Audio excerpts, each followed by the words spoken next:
Between 1909 and 1996, the Charleston Naval Shipyard was a primary servicing facility for the U.S. Navy, located north of the city on the Cooper River. Over the years, the yard produced a large number of smaller combat and auxiliary ships, including destroyers, gunboats, tugboats, coal and ammunition barges, and sub-chasers, while performing repair operations and conversions on hundreds more.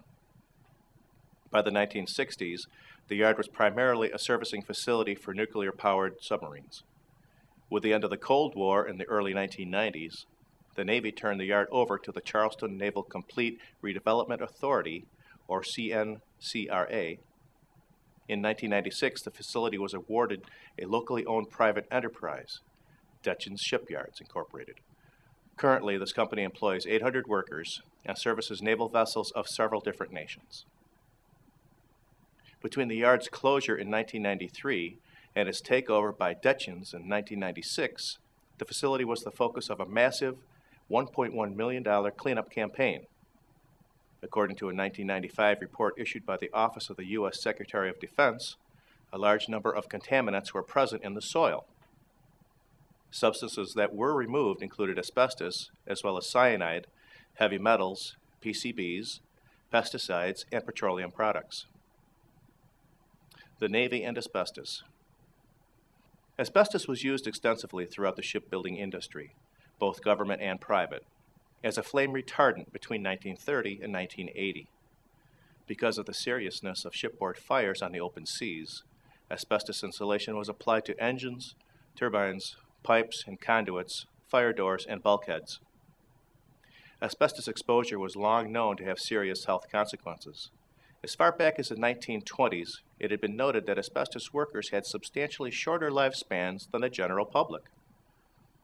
By 1931, the British government started to regulate asbestos levels in UK factories.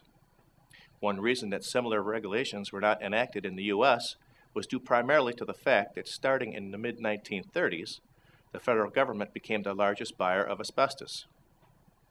In September of 1934, the passenger ship SS Morro Castle caught fire at sea, resulting in the deaths of 124 passengers and crew members. Under pressure from marine industry lobbyists, the U.S. Senate held several hearings in which few medical studies regarding asbestos were shown. As a result, it became federal policy to promote the use of asbestos throughout the shipbuilding industry. In the days immediately following the Pearl Harbor attack, the Navy's primary concern was to restore the Pacific Fleet as quickly as possible. Industrial safety was not a priority in the wake of a national emergency. Eventually, the U.S. government issued safety guidelines in 1943, which recommended that shipyard workers wear respirators. However, these were not enforced until 30 years later. To the present day, the U.S. Navy denies any liability in the issue of asbestos-related illnesses. Most defendants in such asbestos lawsuits are the corporations that not only produce the substance, but aggressively marketed asbestos products while conspiring to suppress all evidence of its dangers. Thank you for watching. This video was produced by Asbestos.Net, a leading resource on all aspects of asbestos and mesothelioma. Our priority is to inform victims about the devastating effects of asbestos exposure, mesothelioma, asbestos cancer, asbestosis, and other asbestos-related diseases, and to advise them with a wealth of information. Individuals whose lives have been touched by mesothelioma have numerous questions and concerns. Their caregivers and family members also need accurate, reliable information.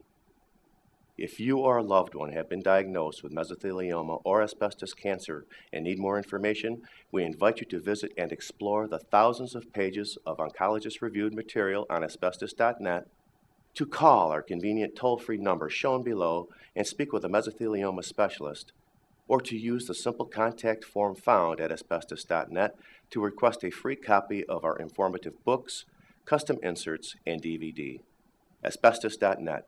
Information and help for patients and families.